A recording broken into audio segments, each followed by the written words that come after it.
학우 여러분 안녕하십니까? 지금부터 KUBS와 총학생회가 주최하는 2018 고려대의 선택 제20대 총장선거 특별방송을 시작하겠습니다.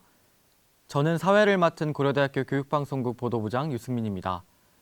오늘 방송은 총장 후보자들의 공약과 비전을 들어보는 인터뷰 형식으로 진행됩니다. 먼저 이두희 후보자님 자리해 주셨습니다. 안녕하세요. 안녕하십니까 학생 여러분. 그리고 김태구 총학생회장님 자리하셨습니다. 네, 안녕하십니까. 오늘 인터뷰는 크게 두 가지 순서로 나뉘는데요. 우선 각 후보자에게 미리 공유된 공통 질문을 드리고 이어서 각 후보자의 공약을 쟁점별로 정리하여 인터뷰하는 시간을 갖도록 하겠습니다. 그럼 먼저 공통 질문부터 시작하겠습니다. 네, 본 질문은 모든 총장 후보자님들께 다 드렸던 질문이라는 거 일단 말씀드리면서 시작하겠습니다. 첫 번째 질문입니다.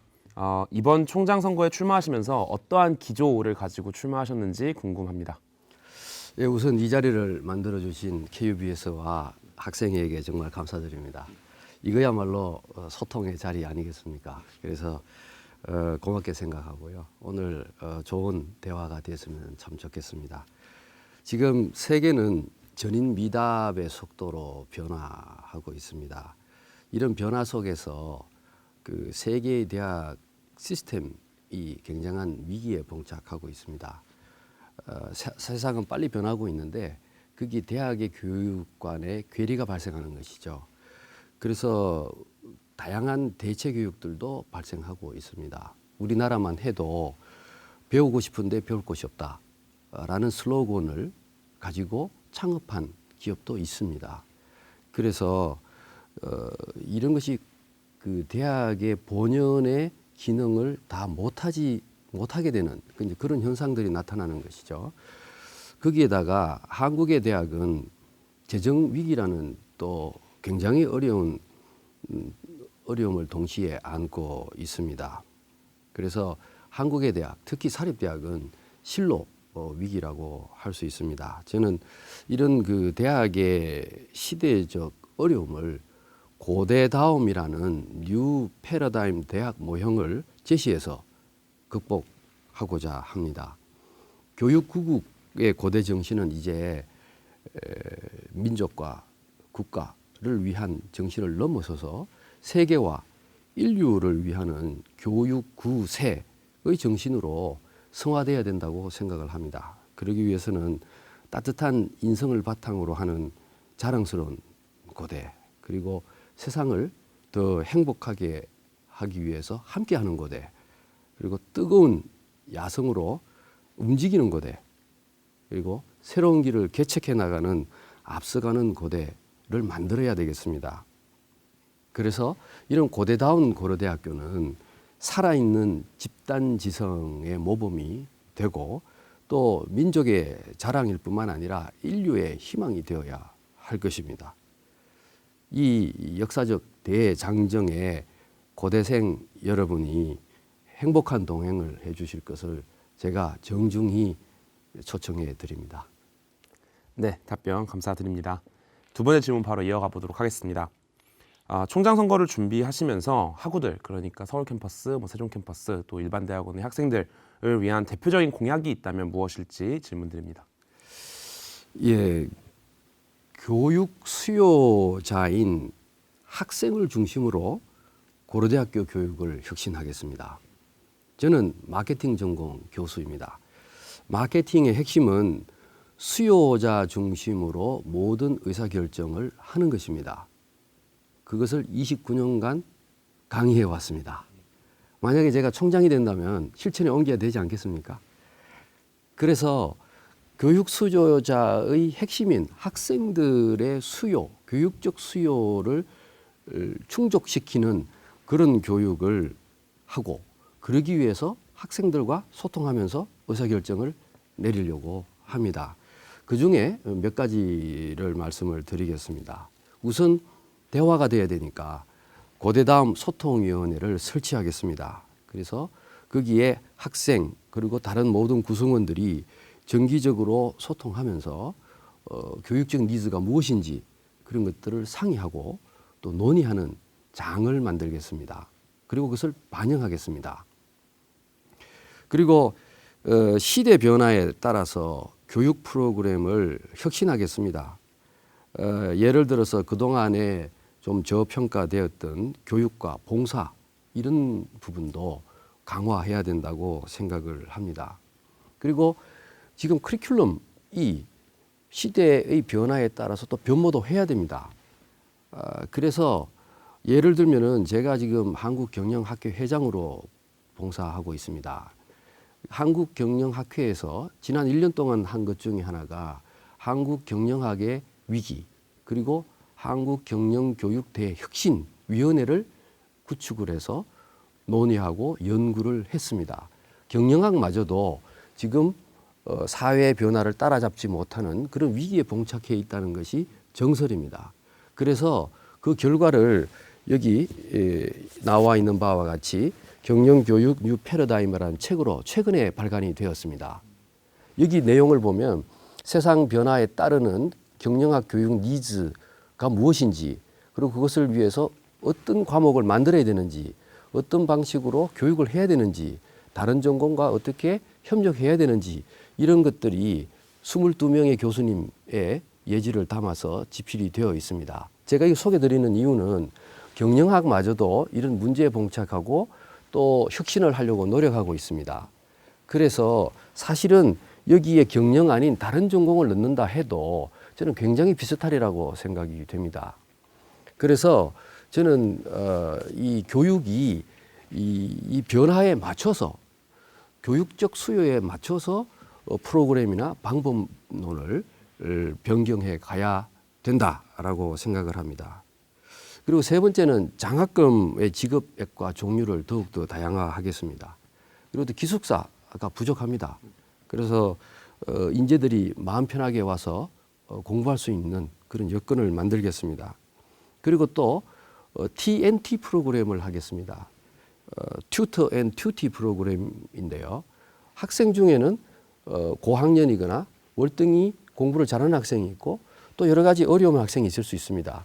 그 학생들 간에 서로 연결을 시켜줘서 아르바이트도 되면서 서로 돕고 돕는 그런 공유 경제형, 공유 지식을 나누는 그런 프로그램도 하도록 하겠습니다.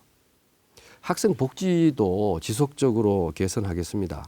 단 학생 복지를 위해서 그냥 이것을 해주겠다라고 했을 때 학생들이 원하는 것과 또 차이가 날 수가 있습니다.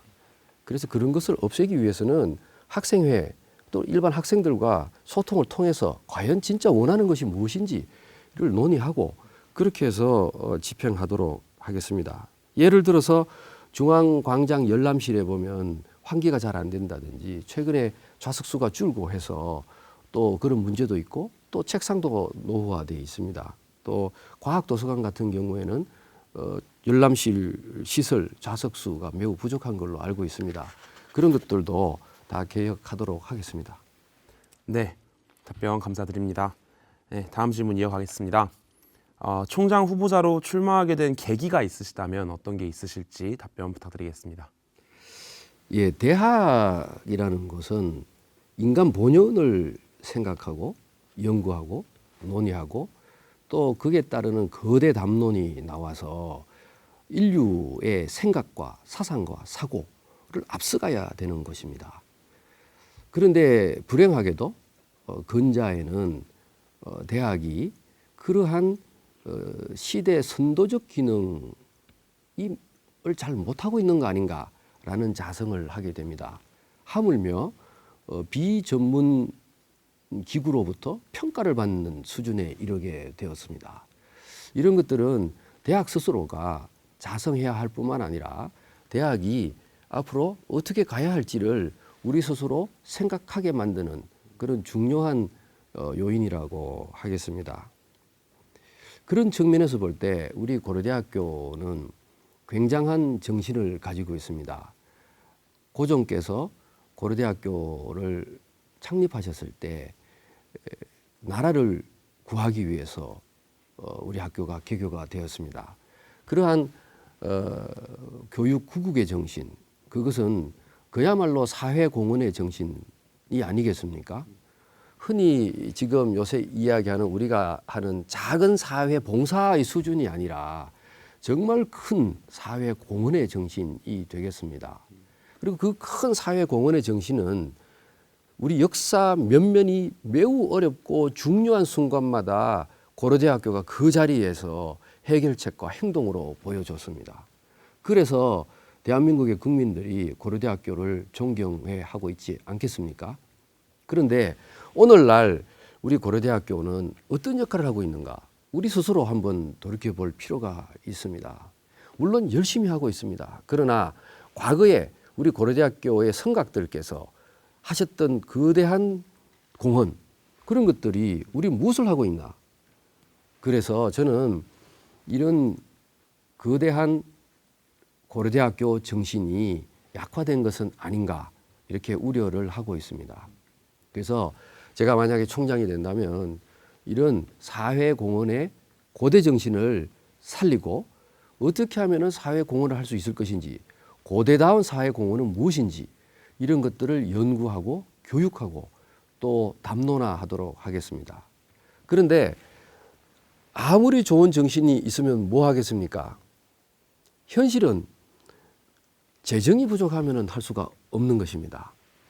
그래서 저는 이 아름다운 정신, 이 위대한 정신을 살리고 또 우리 고대가 더욱더 고대답게 하기 위해서는 재정이 튼튼해야 된다고 생각을 합니다. 그러나 지금은 등록금 동결 및 다양한 사회적 요인으로 인하여 학교 재정이 매우 어렵습니다. 그래서 그런 측면에서 볼 때 돌이켜보면은 과거 한 100년 동안은 등록금 의존형으로 우리 재정이 꾸려져 왔습니다. 앞으로 100년은 비등록금 의존형으로 이 재정을 꾸려가야 우리가 지속적 성장을 할 수 있을 것입니다. 그래서 저는 만약 제가 총장이 되면은 두 번째로 하고 싶은 것은 지속적 수입이 가능한 재정 인프라를 구축하는 것입니다. 그래서 구축된 인프라가 잘 돌아가도록 해서 그 인프라를 다음 총장께 인수인계하는 것, 그것을 제 중요한 두 번째 목표로 삼고 제가 고려대학교 총장이 되려고 합니다. 그래서 우리 고대 정신을 다시 한번 살리고 그리고 지속적인 재정 인프라를 구축해서 그리고 향후 100년을 위한 고려대학교의 토양을 다시 한번 만들겠다, 그런 생각을 가지고 출마를 하게 되었습니다. 네, 답변 감사드립니다. 제가 드리는 마지막 공통 질문입니다. 대부분 총장 후보자의 공약을 보면 이제 소통을 중시하겠다라고 하는 그러한 공약이 있었습니다. 혹시 이제 교수님께서도 이제 교단에 서실 때도 학우들과 그런 소통을 많이 하셨는지 궁금합니다. 예, 제가 여러분의 교수입니다. 그렇지만 또 여러분의 선배입니다. 제 친동생도 고대 교우입니다. 그리고 또 제가 학생 때는 저희 부모께서 맹모 삼천을 하셔가지고 학교 앞에 이사를 오셨습니다. 그래서 저도 고대지, 제 동생도 고대지, 그러니까 우리 집에는 고대 학생이 끊인 적이 없었습니다. 그래서 친구를 좋아합니다. 그리고 그래서 제가 군대를 가고 난 이후에도 제 친구들이 우리 집에 와서 점심 먹고 가고 그랬다고 합니다. 그런 의미에서 우리 고대 학생들은 당연히 저희 제자이지만 또 후배이고 또 친구 같은 생각을 가지고 있습니다. 저는 그렇게 권위적인 사람은 아닙니다. 그래서 후배들이나 학생들과 제대로 그래도 소통이 잘 되는, 대화가 되는 사람으로 알려져 있습니다. 예를 들어서 제가 학생 때 동아리인 호박회를 다녔습니다. 호박회는 호랑이 호자에 박사할 때 박자 해가지고 호박회인데요. 일주일에 책을 한 권 읽고 토론하는 모임입니다. 제가 그 토론회를 통해서 너무나 인간적인 성숙이 되고 인간을 이해할 수 있고 또 작은 일에도 기뻐하고 슬퍼할 수 있는 그런 것을 얻게 되었습니다. 너무나 큰 공부를 하게 된 것이죠. 그래서 고대 교수가 된 이후에 꼭 지도교수가 되고 싶었습니다. 근데 마침 그 해가 없어졌었어요. 너무 안타깝게 생각하다가 한 10년 전에 제가 그 호박회를 되살렸습니다. 그래서 제 스스로 지금 지도 교수를 하고 있습니다. 그래서 저는 학생들과 이렇게 같이 지내고 이 좋은 것을 나누고 그런 역사가 또 문화가 유지되는 것을 실천하는 사람입니다. 그리고 제가 경영대 학장으로 있을 때는 학부 그 학생회들하고도 친하게 지냈습니다. 그래서 학부 학생회실 그리고 또 대학원 학생회실도 원치도 않았는데 해줬습니다, 제가. 왜냐하면 저도 학생 활동을 좀 해봤었습니다. 그리고 또 여학생과 직원의 임시로 쉴 수 있는 것도 침대까지 만들어준 적도 있습니다. 그리고 또 경영대와 공과대학의 장벽도 없애는 데도 한번 노력을 해봤습니다. 예를 들면 공대 학생들의 경우에 경영학을 알아야 된다고 공대에서 그런 교육적 니즈가 있었습니다. 그래서 제가 경영대 교수님들을 설득을 해서 공대 학생들을 위해서 경영대 교수님이 직접 공대에 가셔서 강의를 해드리도록 조치를 한 바 있습니다. 반면에 공대 교수님들을 모시고 와서 경영대 학생들에게 이 변하는 새로운 테크놀로지를 강의하실 수 있도록 그런 것도 한 적이 있습니다. 그리고 뭐 이 교육 외적인 걸로 보면 제가 상당히 운동, 스포츠를 좋아하는 사람입니다. 근데 근자 한 5년 동안 우리 교내 교직원 야구단에서 운동을 하고 있습니다. 근데 주로 누구하고 하느냐면 학생들하고 시합을 합니다. 그래서 뭐 예를 들면 정경대 퍼블릭스 야구단, 뭐 이과대, 사범대, 경영대 등등이 우리 주 플레이메이트입니다. 물론 그 중에 정경대 퍼블릭스가 좀 제일 만만합니다만. 근데 어쨌든 학생들과도 그렇게 야구하면서 즐겁게 지금도 지내고 있고 제가 좀 편해서 그런지 몰라도 우리 팀하고 학생팀하고 시합을 하고 있으면 제가 타자로 나가서 스트라이크 당하면 우리 팀에서 안타까워해야 되지 않겠습니까? 우리 팀에서 더 좋아합니다. 그래서 그런 식으로 제가 아주 편하게 학생들과 직원들과 지내는 그런 사람입니다. 그래서 제가 뭐 어떤 꼭 위원회를 만들어서 소통을 하겠다라는 거창하게 안 하더라도 상당히 저희 대화의 문턱은 굉장히 낮고 또 굉장히 오픈돼 있기 때문에 앞으로도 더욱더 학부들과 많은 소통을 할 수 있을 거라고 생각을 합니다. 네, 답변 감사합니다. 네, 지금까지 총 4개의 공통질문에 대한 답변 들어봤습니다. 마지막 한 가지 공통질문은 개별 질문이 모두 끝난 후에 제가 드리도록 하겠습니다. 그럼 개별 질문 이어가겠습니다. 먼저 서울 캠퍼스 총학생회가 준비한 질문 드리겠습니다. 질문은 총 6개이며 질문의 쟁점은 차례로 소통, 교육, 선발, 인권, 그리고 봉사입니다. 네, 질문 드리도록 하겠습니다. 뭐니 해도 제일 중요한 건 소통인 것 같습니다. 그래서 첫 번째 질문으로 소통 관련 공약 질문 드리겠습니다.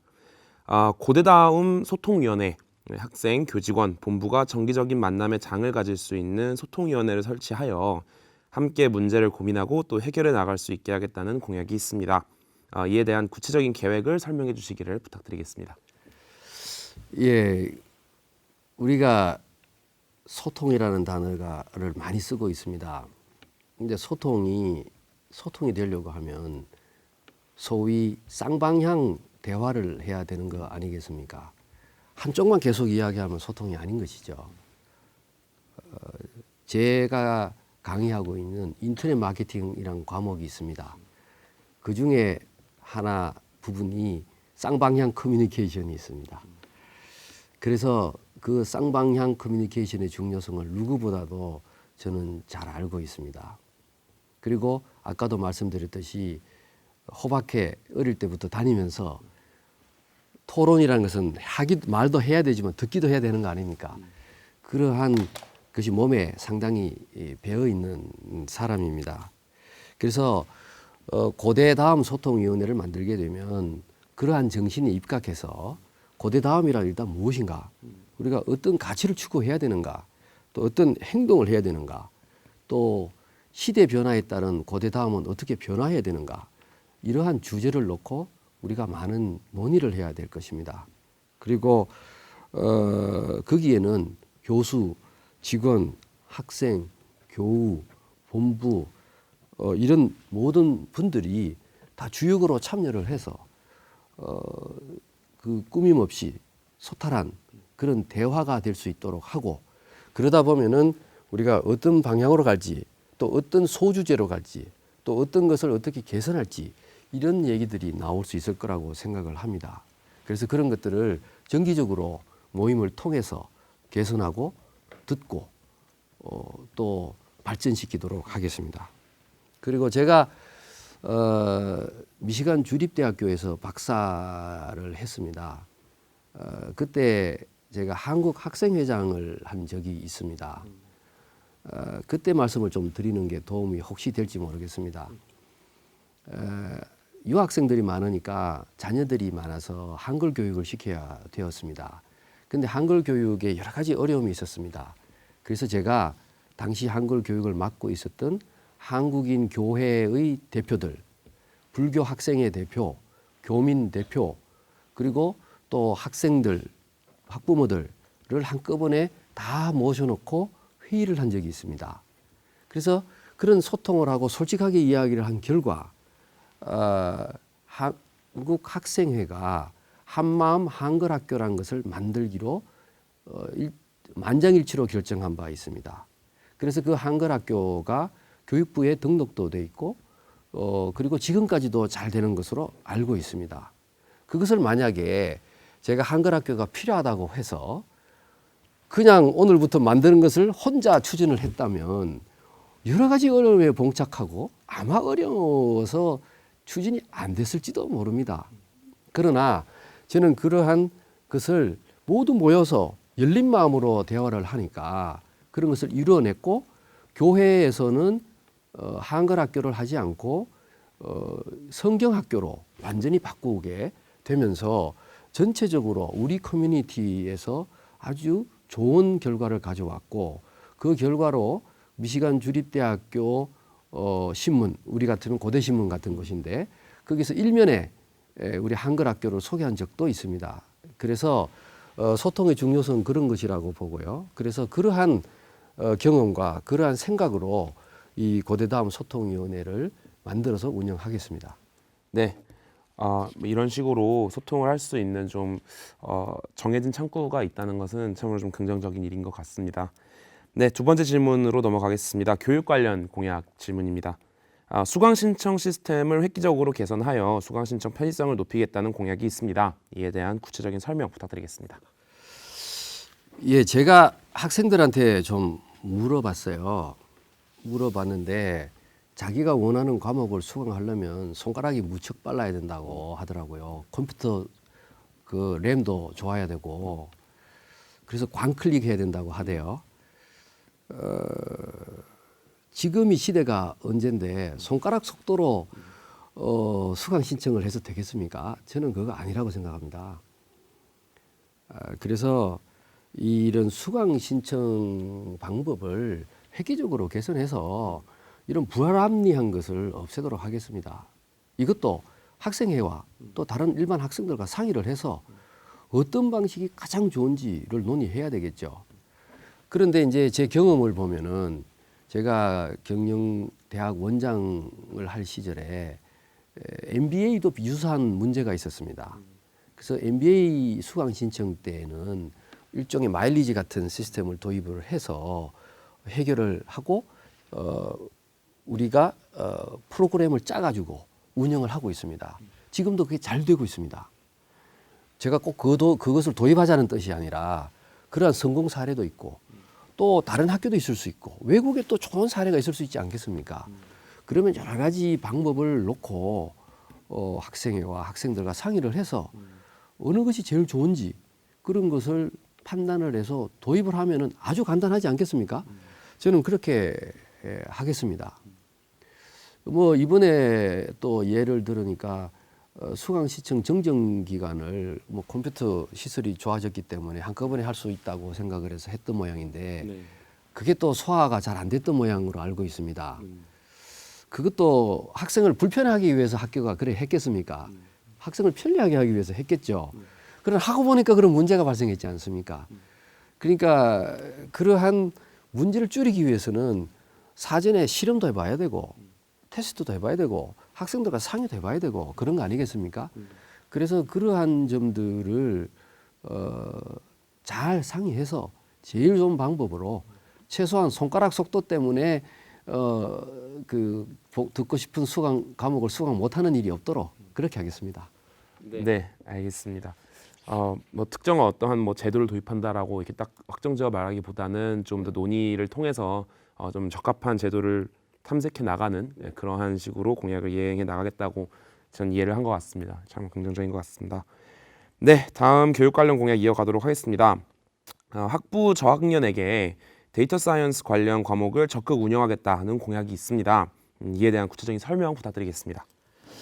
지금은 경영학을 졸업했다고 해서 회사에서 또는 사회에서 반기던 시는 이미 끝났습니다. 예를 들면 화학을 했다고 해서 또 마찬가지 아니겠습니까? 왜냐하면 세상이 매우 융합화되어 있습니다. 그리고 매우 빠르게 변화되어 있고 세상이 우리에게 던지는 문제는 과거에 풀어보지 않았던 문제들이 대부분입니다.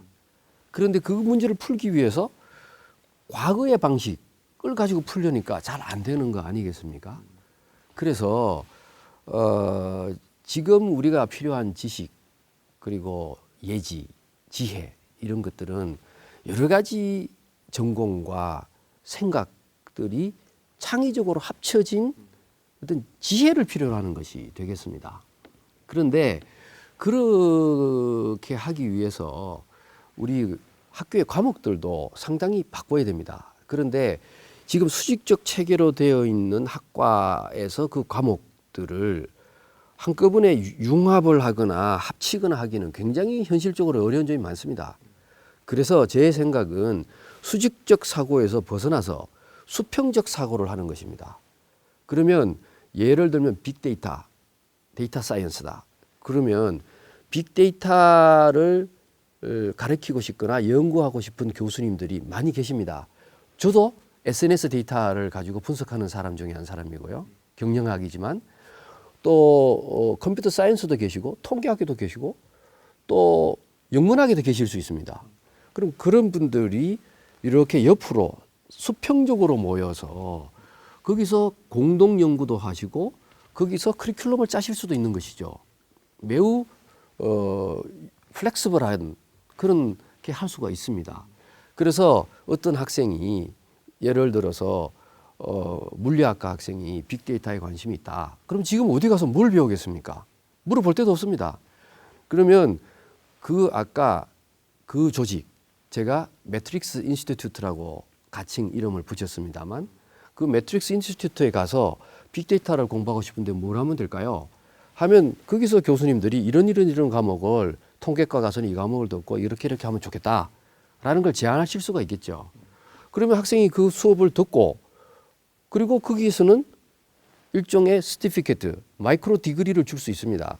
그러면 물리학 졸업장에다가 그것을 얹어서 나가면 본인은 또 얼마나 열심히 공부를 할 것이며 사회에서는 얼마나 유용한 인물이 되겠습니까? 앞으로 이렇게 교육을 해야 되는 것입니다. 그래서 그 중에 한 가지가 이제 이 데이터 사이언스가 되겠습니다. 왜냐하면은 지금은 모든 정보들이 빅데이터화 되어 있고 이 데이터를 분석하는 데이터 애널리틱스가 매우 중요하게 되어 있고 아까도 말씀드렸지만 꼭 이게 통계학이나 컴퓨터 사이언스만 해당되는 것이 아니지 않습니까? 예를 들면 국문학이다 그러면 그 안에 어마어마한 빅데이터가 있지 않습니까?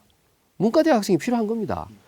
그러니까 이 변화하는 급변하고 융합되는 이 세상에서 우리 고대생이 앞으로 졸업 이후 졸업한 이후에 이 세상을 이끌어 나가려면은 그리고 교육 구세를 하려면은 이런 정도의 기초 지식은 있어야 되는 것이 아니겠는가. 그래서 이것을 뭐 꼭 그 졸업 조건화 한다든지 어떤 그런 생각까지 가지고 있는 것은 아니고요. 그래서 이러한 데이터 사이언스, 데이터 애널리틱스 이런 것을 적극 권장하고 이런 문화를 만들고 학생들이 원하면은 얼마든지 수강할 수 있도록 그런 기초 소양, 미래 리더를 위한 기초 소양을 길러드리겠다. 뭐 이런 뜻으로 해석하시면 되겠습니다. 네, 답변 감사드립니다. 다음 질문으로 넘어가 보도록 하겠습니다. 이건 선발 관련된 공약입니다. 지역별로 인원을 할당하여 각 지역 최고의 학생을 선발하고 또 사회 소외계층과 다문화 가정 출신의 학생 선발을 늘리고 소위 스펙 관리가 불가능한 저소득층 학생에 대해 수능으로만 선발하겠다는 공약이 있습니다. 어떠한 문제의식에서 해당 공약을 준비하셨는지와 또 어떻게 운영하실 계획이신지에 대한 구체적인 설명을 부탁드리겠습니다. 사실은 학생 선발 제도는 매우 중요하고 또 함부로 얘기할 수 없는 그런 것입니다. 그래서 저도 매우 말씀드리기는 조심스럽습니다. 그러나 우리가 교육 구세를 할 대고려대학교에서 또 고대 정신을 길러서 정말 홍익 인간으로서 우리가 그 역할을 할 수 있도록 하기 위해서 어떤 인재를 우리가 뽑아야 될 것인가, 이거는 필히 생각할 필요가 있습니다. 근데 외국의 세계 탑 몇십 대 되는 이런 대학들을 보면 우선 공부를 잘하는 학생을 뽑습니다. 그러나 공부만 잘하는 학생은 절대 뽑지 않습니다. 예를 들면 SAT 점수가 만점이고 올 A인 학생인데 다른 아무것도 없다. 그러면 뽑지 않는 것으로 알고 있습니다. 왜냐하면은 그 학생은 자신만을 위해서 모든 시간을 쏟았기 때문에 매우 이기주의적인 학생이고 머리는 무지 좋은 학생이니까 이런 학생을 키워놓으면 오히려 세계에 해가 될 수 있다. 이런 생각이 있는 것이죠. 그러면 여기서 대학이 그러면 어떤 학생을 뽑아야 할 것이냐. 이건 좀 굉장히 철학적인 것이긴 합니다만 공부를 잘하는 학생을 뽑아야 될 것인가. 아니면 졸업 이후에 인류의 발전에 기여할 학생을 뽑아야 될 것인가. 매우 중요한 질문을 우리 스스로에게 던져봐야 됩니다. 물론 공부도 잘하고 인류를 위한 학생이면 제일 좋겠죠. 그게 이제 제일 좋은 방법 아니겠습니까? 그래서 외국의 큰 대학들에서는 스포츠를 했는지, 스포츠를 하면서 캡틴을 했는지, 희생정신은 있었는지, 팀 스포츠를 했는지 이런 것들을 보는 것입니다. 그래서 저는 우리 학교에서 학생들을 선발을 할 때 향후 고려대학교라는 이 교육 시스템에 들어와서 고려대학교라는 문화에 들어와서 졸업 이후에 정말 사회에 공헌할 수 있는 그런 미래가 보이는 학생을 뽑아야 된다. 기본적으로 그렇게 생각을 합니다. 물론 지적 능력이 뛰어나야 되겠죠. 그러나 그 지적 능력 배경에는 시골에서 자랐기 때문에 지적 능력이 떨어지는 것처럼 보이는 학생도 있을 수 있습니다. 왜냐하면 상황이 그렇잖아요. 예. 그래서 그 같은 잣대로 비교한다는 것이 어느 것이 진짜 지적 능력인지 그런 게 상당히 복잡한 이제 비교가 어려운 거 아니겠습니까? 기본은 지적 능력과 훌륭한 인성이지만 그러나 주어진 배경, 주어진 환경에 따라서 그 표현은 약간씩 다를 수 있지 않겠습니까? 그래서 그런 취지에서 보면 선발 제도를 본인이 처해져 있는 환경을 감안하는 것이 좋지 않겠나라는 조심스러운 제 생각입니다. 물론 앞으로 논의를 해봐야 되겠죠. 그래서 그런 취지에서 보면 어떤 학생의 경우에는 요새 소위 스펙이라는 것이 있는데 이것도 서울에 좋은 동네 사는 학생은 잘 만들 수 있습니다. 부모 좋으면 또 더 잘 만들 수 있습니다. 아니 저 시골에 있는 학생은 스펙을 어떻게 만듭니까? 그렇지 않습니까? 이것 자체가 불공정할 수 있습니다.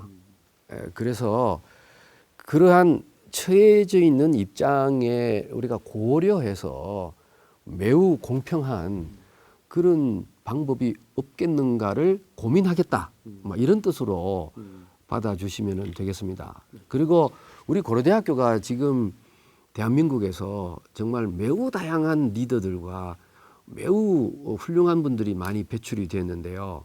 그 배경 중에는 소위 시골 사람들도 많아서 그렇습니다. 시골 사람이 꼭 잘한다는 뜻이 아니라 여기저기 뭐 온 다른 지역의 다른 문화에 다른 생각을 가진 사람들끼리 학교에 모이니까 상호작용이 일어나는 것이죠.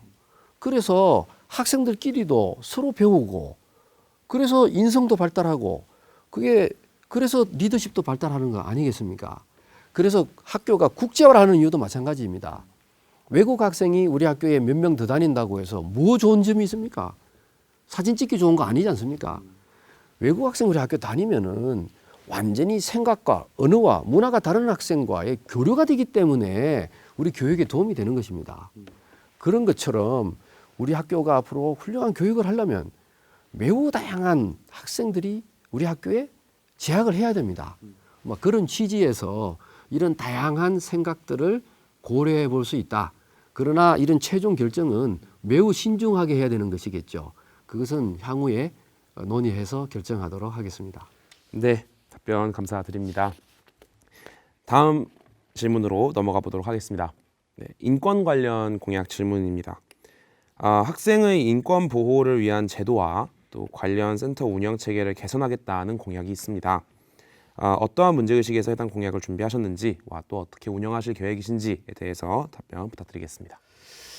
예, 우리 학교가 그동안 학생의 인권, 교수의 인권, 직원의 인권 뭐 등등을 위해서 많은 노력을 해온 게 사실입니다. 그리고 많이 개선되고 발전돼 왔습니다. 그러나 앞으로도 개선해야 될 점이 많다고 생각을 합니다.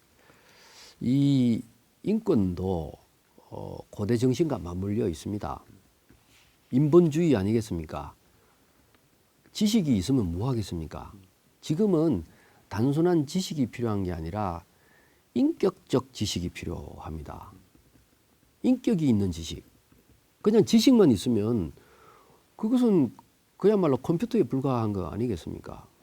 그래서 인격이 있는 지식이 필요하고 그러기 위해서는 우리가 이 교육하는 이 환경 내에서의 인격, 인본, 이 유지가 돼야 되는 거 아니겠습니까?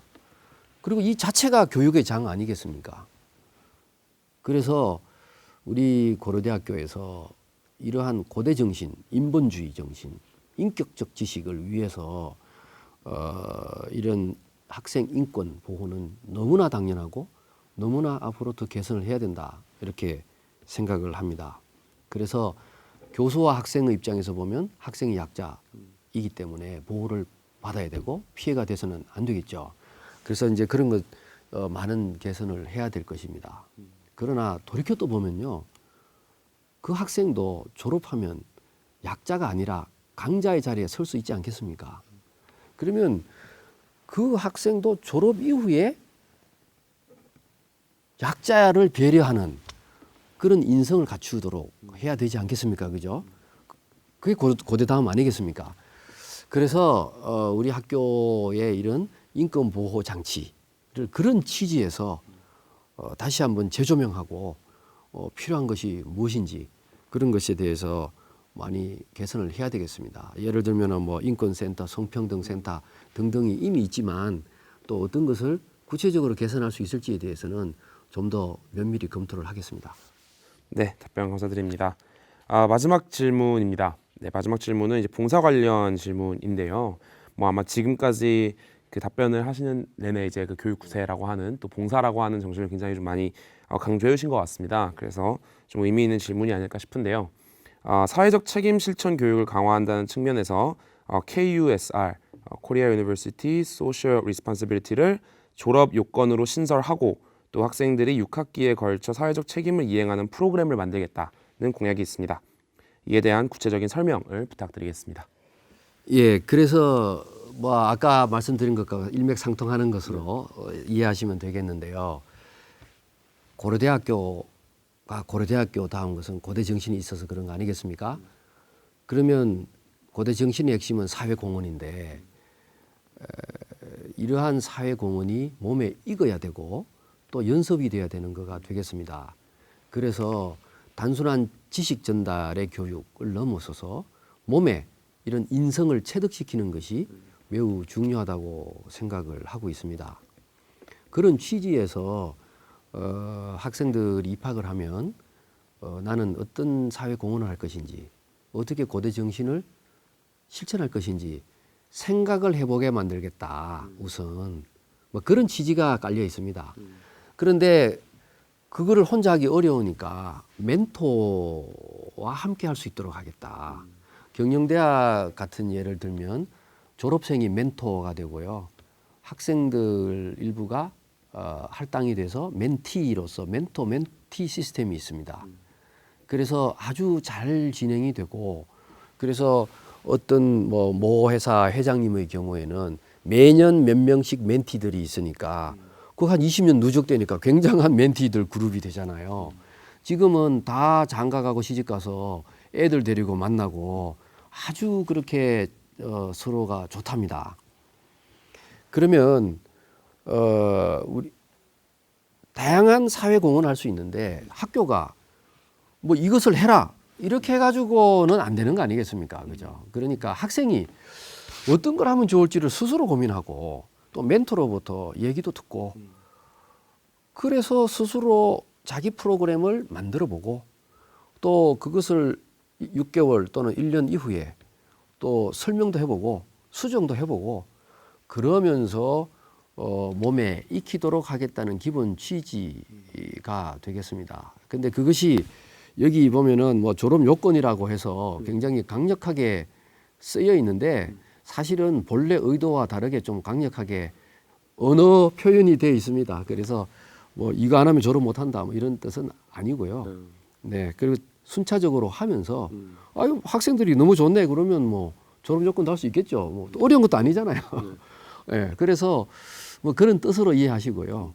예를 들면 우리 학교의 학생 중에 그 프로골퍼 전인지라는 선수가 있지 않습니까? 이 선수가 자기가 프로 생활로 번 돈 중에 일부를 학교에 기부를 하고 있습니다. 그냥 기부금 내는 것이 아니고 유사한 것을 하고 있습니다. 그 자기가 얼마의 돈을 내는데 학생들이 그 어떤 이런 사회 공헌의 프로그램 아이디어를 제안을 해요. 제안을 하면 그 중에 제일 좋은 제안을 골라가지고 지원을 해주는 것입니다. 실제로 이미 그런 걸 하고 있습니다. 그래서 그러한 방식과 유사한 방식으로 우리가 또 선배와의 대화도 되고 또 졸업생과의 대화도 되고 또 교수님과의 대화도 되면서 또 사회와의 대화도 하고 이러한 그 상호작용적 그런 프로그램을 해서 역시 고대 학생이다. 역시 고대인이다. 이런 소리를 듣도록 또 그래서 정말 우리나라와 인류 발전에 기여하는 그런 것을 외우는 것이 아니라 몸에 익힌 졸업생이 되도록 하는 게 목표가 되겠습니다. 네, 답변 감사드립니다. 네, 지금까지 서울 캠퍼스 총학생회 질문에 대한 답변 들으셨습니다. 다음은 세종 캠퍼스 총학생회가 준비한 질문입니다. 네, 본 특별방송 같은 경우에는 이제 고려대학교 교육방송 KBS와 함께 또 서울 캠퍼스 총학생회, 세종 캠퍼스 총학생회, 또 일반대학원 총학생회가 함께 공동으로 주최해서 진행을 하고 있습니다. 그래서 세종 캠퍼스 총학생회 질문 같은 경우에는 제가 대신해서 읽어드리도록 하겠습니다. 네, 첫 번째 질문입니다. 세종 캠퍼스의 경우 학생 수에 비해 현저히 부족한 강의동 및 단과대학 건물의 부재로 인한 올해 문화스포츠대학 산업협력관 신축 사업으로 대부분의 적립금 사용을 하여 재정에 어려움이 많은 편이라고 합니다. 이 중 가장 문제로 제기되는 부분이 기부금 재정입니다. 기부금 재정 확보와 관련하여 구체적인 계획을 설명 부탁드린다고 말씀하셨습니다. 예, 우리 세종 캠퍼스는 여러 가지 어려움이 많습니다. 약 30여 년 전에 이제 그 분교로서 출발을 했는데 지금도 분교입니다만 그러다 보니까 여러 가지 재정적 지원이나 또는 건물 또는 뭐 여러 가지에 대해서 생각보다 많은 지원을 못 받았던 것도 사실입니다. 왜냐하면은 사실은 어떻게 보면 서울에서의 그 재정 상태가 또 녹록지 않았기 때문에 그럴 수도 있겠죠. 그런데 그러면 제가 총장이 되면 저는 달라질 것인가? 즉 과거에 여러분의 총장님이 같은 세종을 안 도와주고 싶었겠습니까? 근데 서울에서 일이 잘 돼서 재정이 잘 되면 일부를 도와드려서 잘하겠다. 이런 생각들을 가져오셨죠. 문제는 여기가 어렵거나 여기서 재정이 넘쳐나지 않으면 도와드릴 게 없는 거가 현실이 아니겠습니까? 잘 모르지만 저는 그런 일들이 있었지 않았을까 이런 생각을 합니다. 그러면 저도 똑같은 생각을 한다면 똑같은 문제에 봉착하지 않을까라는 것을 우려하고 있습니다. 그래서 저는 생각을 완전히 바꾸기로 했습니다. 세종은 지금 얼마 전에 등급도 낮게 받아가지고 아주 어려움에 처해 있다가 최근에 겨우 만회를 했는데 앞으로 또 계속해서 어려움이 닥칠 것으로 예상이 됩니다. 그런 상황 하에서 과거와 같은 그러한 생각으로 세종을 지원한다면 현실적으로 굉장히 어려울 것이다. 뭐 이런 게 예측이 됩니다. 그래서 저는 세종 캠퍼스에 있는 학과나 교수님이나 학생들이 그야말로 독자적으로 월등히 이 훌륭한 아웃풋, 업적을 내고 자부심을 살릴 수 있도록 만들어야 그게 우선이다. 그래서 목표를 좀 더 많은 지원금을 들여서 좀 더 잘하게 해드리겠습니다. 이거는 매우 부족하다고 생각을 했습니다. 저는 그래서 세종 독자적으로 1등 해야 되겠다. 1등 세종이라는 목표를 세워야 되겠다고 생각을 합니다. 그러면 세종 캠퍼스에도요. 디스플레이 반도체 물리학과 같은 데는 뭐 전국의 1위입니다. 그리고 또 물 수질 관련된 연구팀은 그것도 전국에서 1위입니다. 글로벌 스포츠학과 같은 경우는 외국에서 학생들이 아주 최우수 학생들이 오고 있습니다. 희망이 있습니다. 그래서 그러한 식으로 특화를 시켜서 그 최고 수준의 학과를 만들어내면서 세종의 독단적인 1등, 개성 있는 캠퍼스를 우리가 목표를 일단 하고 그 다음에 총장으로서의 기본 철학을 바꿔야 된다고 생각합니다. 저는 세종 우선주의를 가져가려고 합니다. 그래서 세종 캠퍼스를 우선적으로 지원하고 우선적으로 발전시키고 그렇게 해서 세종이 발전하면 그 에너지를 고려대학교 전체로 확산시키는 역발상을 지금 생각하고 있습니다. 그게 가능한 이유는 세종은 교수님 숫자도 서울에 비하면 소규모고 그 다음에 예산도 소규모고 공간도 작습니다. 그리고 동시에 세종 교수님들은 위기의식을 다 공유하고 있습니다. 그리고 세종 캠퍼스 주변에 있는 세종시라든지 사이언스 밸리라든지 등등등은 매우 좋은 지금 환경에 처해져 있습니다. 그래서 이 규모가 작기 때문에 그리고 그 위기의식을 공유하고 있기 때문에 우리가 뭔가 한번 해보겠다고 힘을 합치기만 하면은 단기안에 업적 변화, 대혁신을 이룰 수 있다고 생각을 합니다. 그래서 이 세종 캠퍼스를 세종 우선주의 철학을 가지고 먼저 발전을 시키도록 하려고 합니다. 그러려면 처음에는 일정 금액의 뭔가 재정이 지원이 돼야 뭐 일이 되겠죠. 그래서 마중물 기금으로 100억 정도를 마련하려고 하고 있습니다. 그러나 그것을 매년 뭐 그렇게 할 수가 또 없는 게 현실일 테니까 거기도 자체적으로 돌아갈 수 있도록 시스템을 만들어야 되지 않겠습니까?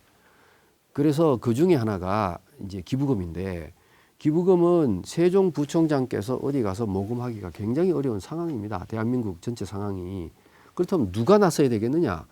고대 총장이 나서서 세종 캠퍼스의 모금을 해야 된다고 생각합니다. 고대 총장이 앞장서고 세종부총장과 손잡고 모금을 하고 그래서 세종에다가 모금 금액을 늘리고 그리고 투자도 하고 그런 일이 이제 필요하다고 생각을 하고 있습니다.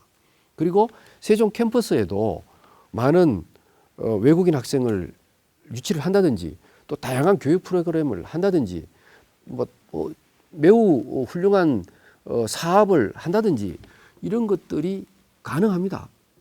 지금 교수님들을 만나보니까 아이디어들도 많으시더라고요. 가만히 보니까 이런 어떤 문화와 제도 그리고 가치관 이런 것들이 좀 약하다는 것을 알게 되었습니다. 그래서 제가 총장이 되면 세종 1등 세종을 위해서 세종 우선주의 정책으로 이 교수님들의 에너지를 결집만 시키면 되겠다. 그런 생각을 가지고 1차 년도에 세종에 큰 힘을 쏟으려고 생각하고 있습니다. 네, 답변 감사드립니다. 두 번째 질문 이어서 드리도록 하겠습니다. 세종 캠퍼스의 낡은 인프라, 대대적인 리모델링에서 어떤 부분을 생각하시는지 또 리모델링에 필요한 재정 및 학생 휴식 공간 확보의 구체적인 방향성에 대해서 설명을 부탁드린다고 해주셨습니다. 제가 세종 캠퍼스에 이 2000년대 초반 정도부터 이런저런 이유로 여러 번 가봤습니다. 그때만 해도 나무도 몇 그루 없었고요. 굉장히 좀 황량했습니다. 정말로. 지금은 상당히 아름다운 캠퍼스가 되어 있습니다. 그러나 또 자세히 보면은 여러 가지 좀 구형이거나 또는 부족한 공간이거나 또는 세련되어 있지 않거나 불편하거나 이런 것들이 많은 것을 알 수 있었습니다. 얼마 전에도 가봤더니 세종의 그 학술정보관이 새롭게 리모델링이 되었습니다. 완전히 달라졌더군요. 건물 그 내부 인테리어가 매우 세련됐고, 정말 어디 세계 어디 내놔도 괜찮을 정도의 그런 신식 공간, 있고 싶은 공간이 되어 있었습니다. 그래서 제가 이거 하는데 얼마가 소요됐냐고 물어봤습니다. 약 10억 정도. 10억이면 매우 큰 돈이기도 하지만, 그리고 건물용으로는 상당히 또 큰 돈이 아닐 수도 있습니다. 그런데 건물이 완전히 달라졌습니다. 10억으로 인하여. 그래서 제 생각에는 그런 정도의 금액을 가지고 지금 여러 개의 건물의 인테리어나 또 특히 로비 공간 이런 것들을 우리가 손을 본다면은 매우 혁신적으로 학생들 편리하게 그리고 매우 세련되게 또 학교에 더 있고 싶게 그렇게 만들 수 있다. 그런 생각을 하고 있습니다. 축구장도 한번 가봤습니다. 그 축구장은 저 위에 가속기동 위쪽에 있는데요. 축구장은 인조잔디로 되어 있는데요. 곳곳에 인조잔디가 찢어져 있고 또 축구장 사이즈가 경기 정식 규격이 또 아니라고 하더라고요. 그래서 그런 것들을 당연히 손을 봐야 된다고 생각을 하고요. 그 다음에 또 어떻게 보면 매우 작고 어떻게 보면 매우 큰 일 중에 하나가 세종 학생들이 우리 정기 고연전 같은데 오려고 하면 버스 지원 이런 것들이 없어서 굉장히 어려움을 겪은 적도 있다고 합니다. 어떻게 보면 너무나 작은 일인데 또 그것을 당하는 학생 입장에서는 굉장히 큰 일일 수도 있겠다. 네. 그래서 그런 어떤 작은 그까지도 우리가 그 신경을 써야 되는 거 아니겠느냐. 그리고 식당 문제도 그렇습니다. 식당도 보조금을 지원을 하는 한이 있더라도 개선을 하는 것이 마땅하다고 생각합니다. 거기 가면 교직원 식당이 있는데요. 거기 학생들이 사실은 그리를 많이 옵니다. 거기는 맛이 있어요. 제가 여러 번 가봤는데 갈 때마다 맛이 있어요. 너무 신기해요. 그래서 그런지 학생들도 거기 많이 옵니다. 그러면 뭐 그런 노하우가 있으니까 의지만 있으면 뭐 얼마든지 개선이 될 거라고 생각을 하고 있습니다. 네, 답변 감사드립니다. 지금까지 세종 캠퍼스 총학생회 질문에 대한 답변이었습니다. 마지막으로 일반대학원 총학생회가 준비한 질문 드리겠습니다. 네, 일반대학원 총학생회 질문도 제가 대신해서 드리도록 하겠습니다. 첫 번째 질문입니다. 대학원생 장학금 증액에 관련한 방안은 없으신가요? 라고 질문해 주셨습니다. 대학원생 문제는 굉장히 심각합니다. 우리 학교가 연구 중심 대학 아니겠습니까? 연구를 하려면 교수님이 하셔야 됩니다. 연구는 보통 팀이 합니다. 제일 중요한 사람이 대학원생입니다. 대학원생 수가 줄고 있습니다. 그리고 대학원생의 질이 떨어지고 있습니다. 그러면 어떻게 되겠습니까? 우리 학교의 연구의 질이 떨어질 수 있습니다. 그것은 매우 중대한 일입니다. 마치 좋은 비유가 될는지 모르겠습니다만 전쟁에서 이기려면 훌륭한 장교가 있어야 되지 않습니까? 대학원이 사관학교와 같이 훌륭한 그런 곳이 돼야 됩니다. 예를 들면은 대학원이 훌륭한 학생들을 스카우트하는 대학원 스카우처가 돼야 될 거라고 생각합니다. 처라는 뜻은 그런 기능을 해야 된다는 뜻입니다. 그러니까 대학원이 전국의 그 학생들 중 우수한 학생을 가서 모셔오는 그런 기능을 해야 된다. 그리고 만약에 고등학생 수가 줄고 대학생 수가 줄어서 그런 어려움이 닥친다 그러면 외국에도 있지 않습니까? 예. 그래서 예를 들면은 경희대학교의 다른 캠퍼스의 경우에 보니까 BK 사업에 서울에 있는 유수 대학을 제치고 BK 사업을 3개 대학 중에 뽑혀서 연구 성과가 어마어마하게 나오고 있다고 합니다. 근데 그 학생들 중 대부분은 베트남 등 외국 학생들이라고 합니다. 왜냐하면 그 지역이 서울도 아니고 경기 지역에 있으니까 서울에 있는 학생들이 대학원 안 가겠죠. 그래서 거기는 어쩔 수 없이 일찍부터 외국 학생들을 유치했던 것이죠. 그 지금은 완전히 시스템이 갖춰져 가지고 오히려 서울에 있는 내노라는 대학이 BK에서 떨어졌는데 그 대학은 아직도 하고 있습니다. 현실이 그렇습니다. 그런 다시 정리해서 말씀을 드리면 외국 또는 국내에 아주 우수한 대학원생을 모셔와야 되는 역할을 해야 되는 게 대학원입니다. 그래서 저는 총장이 되면 대학원을 개혁하려고 합니다. 그런 취지로. 그러면 우수한 학생을 어떻게 데리고 와야 되겠습니까? 장학금 필요한 것이죠. 예. 그래서 그런 취지에서 장학금은 매우 중요한 역할을 할 것이라고 생각을 합니다. 그냥 장학금 현재 몇 프로 받는데 몇 프로를 더 드리겠습니다. 이런 어떤 피상적인 숫자의 문제가 아니라 우리 학교의 미래가 걸려있는 중대한 일이다. 예. 그래서 그러한 취지에서 저는 적극 대학원에 지원하고 장학금 이런 것을 늘리도록 하겠습니다. 그리고 자연계 대학원 기숙사 또 필요합니다. 자연계는 특히 랩에서 근무를 하기 때문에 늦게까지 있는 경우도 있고 그래서 그런 것도 건축할 수 있도록 최대한의 노력을 해보겠습니다. 그리고 뭐 작은 것들 중에는 보면은 이게 행정적인 어떤 절차상에 있어서 조교 장학금을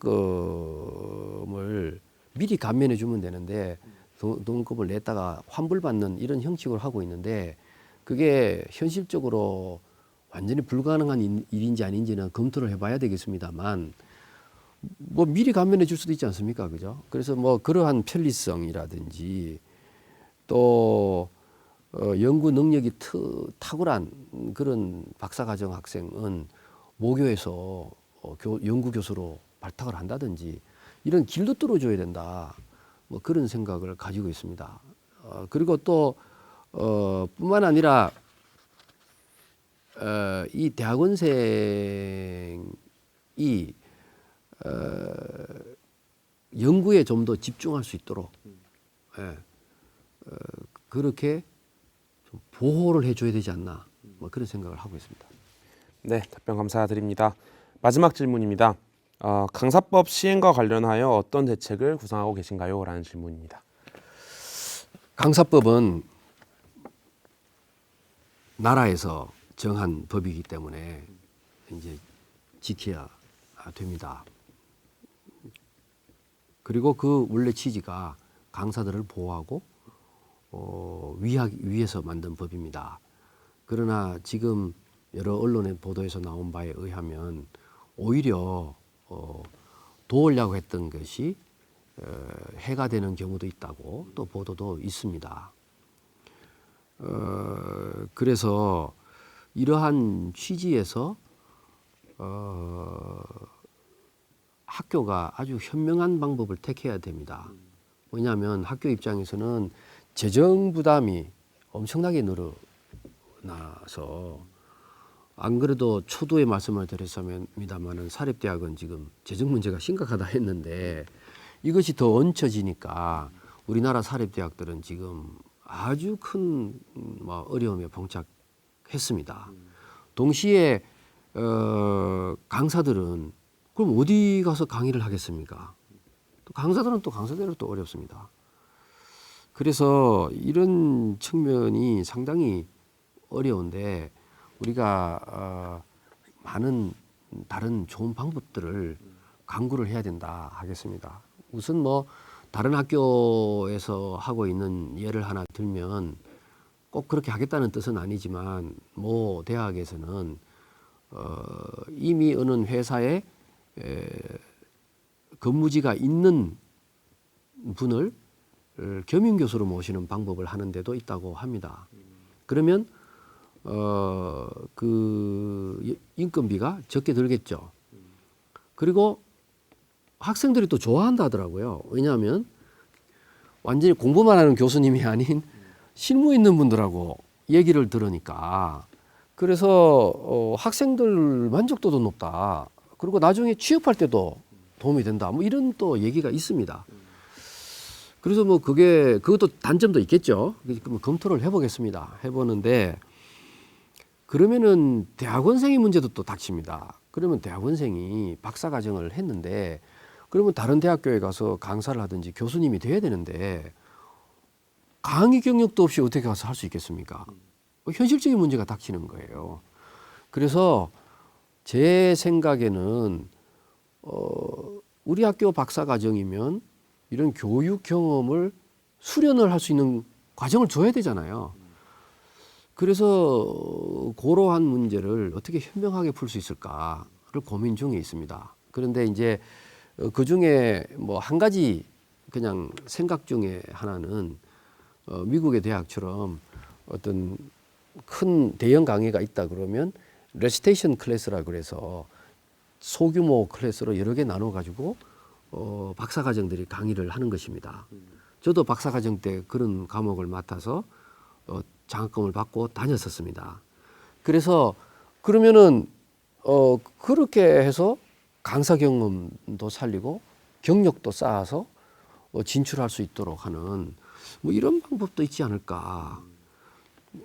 또 하나는 사실은 대학원생들이 박사학위를 해도 지금처럼 강사도 하기 어려워지고 그 다음에 이제 전국의 대학들이 어려우니까 교수님을 더 채용을 안 하지 않겠습니까? 뭐 갈 데가 없는 것이죠. 이게 선순환 구조가 좀 잘못하면 막힐 수가 있습니다.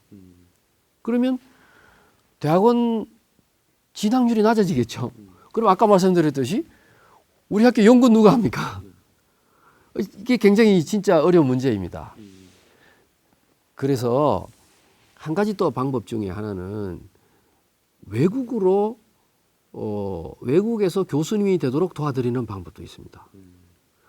우리 경영대학에서는 이미 수명의 박사 졸업생들이 외국에 가서 교수를 하고 있는 분들이 있습니다. 뭐 한 분은 프랑스, 한 분은 미국, 한 분은 중국, 뭐 이런 식으로 제 제자 중에 한 사람도 하얼빈 공대에서 지금 조교수를 하고 있습니다. 마케팅 교수인데요. 그래서 학교가 박사를 졸업했는데 지방대학에 갈 데가 없어지면은 문제가 심각하지 않습니까? 그러니까 그런 거를 우리가 교육 프로그램, 트레이닝, 뭐 연구를 국제화를 시켜서 어떤 국내 대학에도 갈 수 있겠지만 외국 대학에도 갈 수 있는 길을 열어주고 또 그러한 게 뭐가 필요한지를 알아서 미리 교육 프로그램에 넣고 그렇게 해서 사실은 외국으로 진출할 때 또 많이 있습니다. 그렇기 때문에 이러한 방법을 동원을 해서 우리 강사 문제 그리고 대학원생의 문제, 연구의 문제 이게 다 맞물려 있는데 이런 것들을 잘 해결하도록 하겠습니다. 네, 답변 감사드립니다. 네, 지금까지 개별 질문에 대한 이두희 후보자님의 답변 들어봤습니다. 이제 마지막으로 후보자님을 한 줄로 어필하신다면 어떻게 표현할 수 있을까요? 이 질문이 제일 어려운 질문이더라고요. 저는 아까 말씀드렸듯이 제가 당대에 열매를 맺으려고 하지 않고 어떤 재정 인프라를 만들어서 그것을 키워서 지속적 수입이 가능한 재정 구조를 만든 다음에 이 구조를 다음 총장님에게 넘김으로써 우리 고려대학교가 지속적으로 훌륭한 교육을 할 수 있도록 하겠다. 이게 제 꿈이라고 그랬지 않습니까? 그렇다면은 제가 이러한 구조를 만들어가는 과정에서 뭐 대단한 아름다움이 좀 없을 것 같습니다. 가시적인 것도 좀 없을 수도 있습니다. 그래서 제 스스로는 봄을 가슴에 품고 자가밭을 열심히 매는 농부의 심정 뭐 이런 식으로 제 스스로 생각하고 있습니다. 제가 그렇게 스스로를 생각하니까 마음이 좀 편해지더라고요. 예, 굳이 내 당대에 어떤 결과로서 쇼업을 하거나 어떤 뭐 과시를 하거나 그런 것보다는 정말 농부가 밭을 갈 때는 언젠가 꽃이 피고 언젠가 열매를 맺을 거라는 생각으로 하는 거지 당장에 내일 꽃밭을 만들려고 하는 거 아니지 않겠습니까? 그래서 그러한 자갈밭 매는 농부의 심정 뭐 이런 걸로 요약하면 어떨까 그런 생각이 됩니다. 그런데 이 자갈밭이 사실은 쉽지 않고요. 이 대한민국 사회가 사실은 사회에 요구하는 것들이 매우 어려운 도전들을 요구하고 있습니다. 수준은 세계 최고의 수준의 교육을 우리나라 사회는 요구를 하고 있고 또 재정은 굉장히 열악하고 그래서 총장이 되면 이런 실질적인 어려움에 봉착하게 됩니다. 그래서 이러한 큰 자갈밭을 어떻게 맬 것인가. 자갈밭이 너무 크기 때문에 혼자 하기 힘들 것 같다. 그런 생각이 들고요. 그래서 저는 만약에 총장이 되면 우리 교수님들 그리고 직원님들 그리고 학생들 전부 다 손을 잡고 같이 자갈밭을 매면은 우리 봄이 빨리 오지 않을까 막 그런 생각도 하고 그래서 저는 또 그러고 기본적으로 제가 권위적으로 막 앞에서 끌어가고 이런 스타일도 아니기 때문에 팀워크를 중시하고 그러기 때문에 같이 일을 해 나간다면은 정말 잘 될 것 같다. 그래서 제가 여기 제 공약집을 갖고 왔습니다만 이게 제 목표 고대 다음이고요. 여기 쓴 게 그래서 행복한 동행입니다. 그래서 뭐 영상을 보시는 우리 그 학생들께서도 이런 뜻에 공감하신다면은 뭐 저하고 행복한 동행을 해서 향후 50년, 100년 후에 고려대학교를 한번 새롭게 만드는데 큰 기여를 같이 했으면 좋겠다 이 생각을 하고 있습니다. 감사합니다. 네, 감사합니다. 이 대답을 끝으로 제20대 총장선거 특별방송은 여기서 마치겠습니다. 오늘의 이 방송이 12월 12일에 진행될 고려대학교 총장후보자 학생 전체 투표에 도움이 되었길 바랍니다. 고려대학교에 찾아올 크고 작은 변화를 고려대학교의 주인인 학우 여러분께서 직접 선택해 주시길 바랍니다. 지금까지 시청해 주신 학우 여러분 고맙습니다.